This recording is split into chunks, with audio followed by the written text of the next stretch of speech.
Hi everyone, welcome to the Light Grab Chronicles, where we explore the art and craft of photography. Today we're diving deep into a review that's very close to my heart.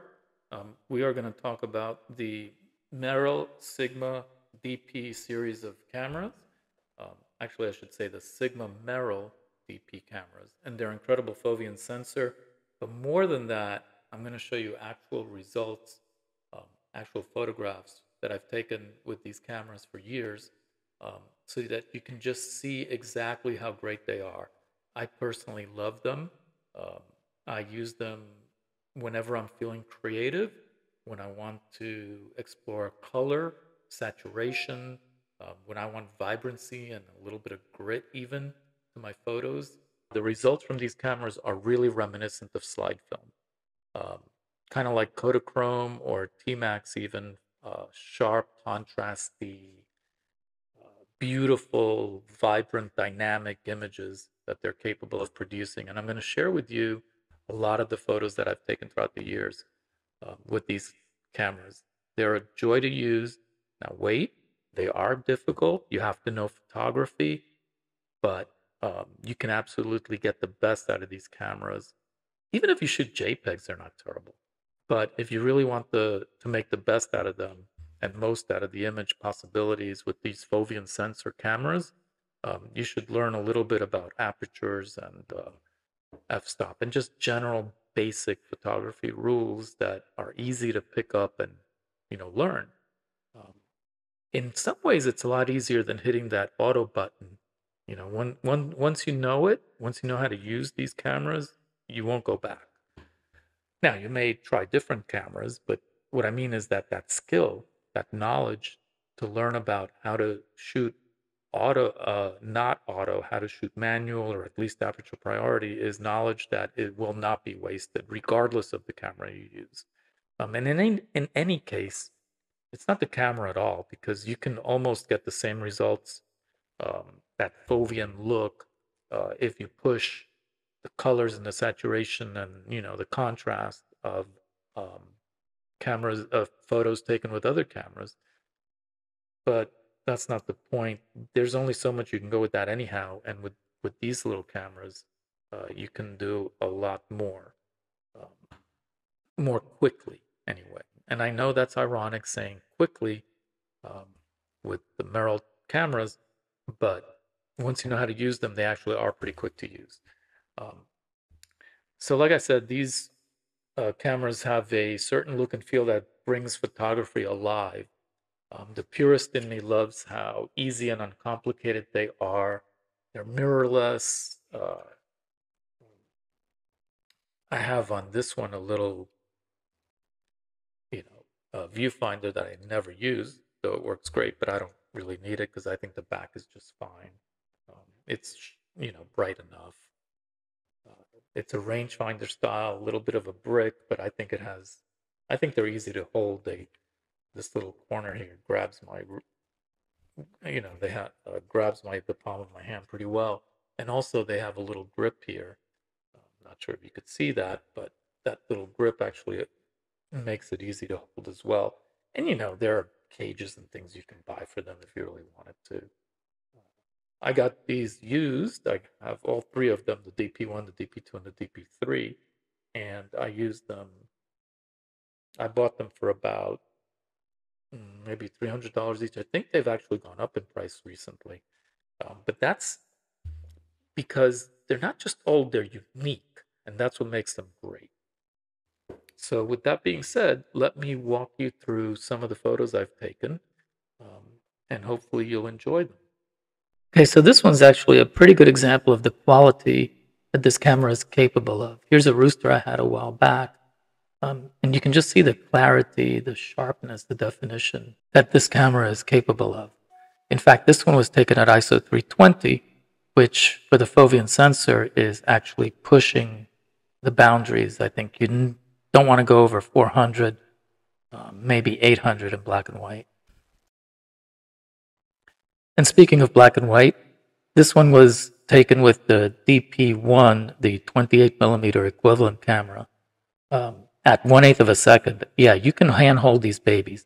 Now, they are not optimized for that type of thing. They don't have the IBIS, but if you hold them tight, you'll be okay.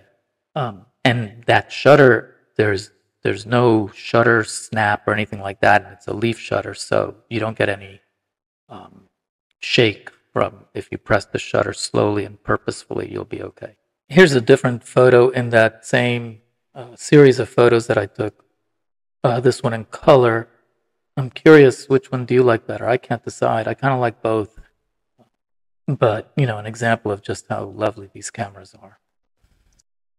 Okay, here's a little bit of street and event photography taken with these cameras.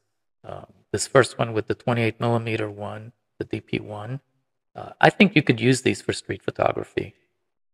I mean, I know it's crazy to think that you can, but it invites a more contemplative, slower approach to street photography. And I know there are better choices out there, like the Ricoh GR3 and the Fuji X100 cameras. Those are good cameras. In fact, I used the Ricoh GR3, but there's something different about using these cameras. They bring out a more artistic, thoughtful side, at least for me, that makes me pause. Even as I'm trying to capture that, decisive moment, I can at least be a little more artsy about it. At least that's how I feel when I use these cameras. The lenses themselves on all three cameras are really sharp and have a really, really nice bokeh. The out of focus areas are so soft. Here's a great example of that. You can just see how lovely the rendering is on that picture there. The eyes are so soft and out of focus. This one was with the 75mm equivalent camera, the DP3. Here's one that can actually double as an ad for community coffee. I mean, and again, this one really features that soft bokeh, that gorgeous out of focus area. I fooled around with the 75mm equivalent one, taking it at really slow shutter speeds. I think this was around 1/20th, just to see what would happen. It's incredible. Again, telephoto lens, if you hold it steady, you can do it. You can get the blur and still have everything all sharp. Some more images from this event. I used the DP3 and the DP1. Like I said, these focal lengths come in really handy and they're, classic. It doesn't really get more pure than a 28, 45, and 75mm focal length. So here's a little bit of beach photography. I think the black and white and square aspect ratio on this photo highlights the shapes and forms a little more. This one was this unique man who was always out, and I couldn't help but photographing him in his tie-dye business. The DP3 also lends itself very nicely to macro photography, if that's your sort of thing. The level of detail that it can capture with the foveon sensor is impressive. And again, the rendering is really beautiful in the out of focus areas. And so is the softness of the colors if you want. Or, as in this fern, the vibrancy of the colors and the richness too. And here's some more macro on a daisy. Again, the textures are so pretty here, and the white on white, and it's just beautiful. This particular image of the echinacea has a painterly quality to it. How often can you get that without doing a lot of extra work? Same here with these two lovebirds. Not even sure what kind of birds they are, but the colors and the rendering are beautiful. This one was taken while I was driving, right from my windshield.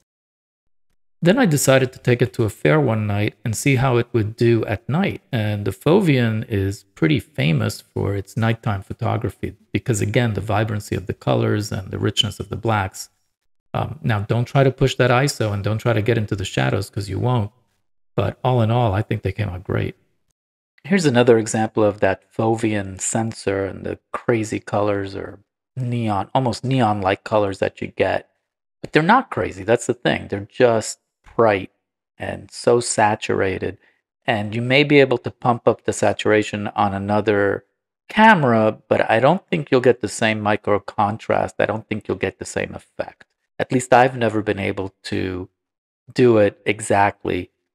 I have come close with my RX1 R2, but just not the same.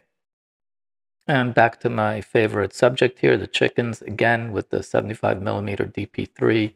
The rendering is just lovely. A little rural scene here taken with the DP1, the 28mm.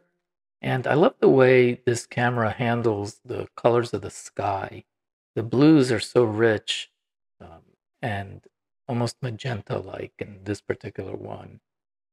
And of course, this was a sunrise in Florida. And you can point it to the sun if you are careful and know what you're doing.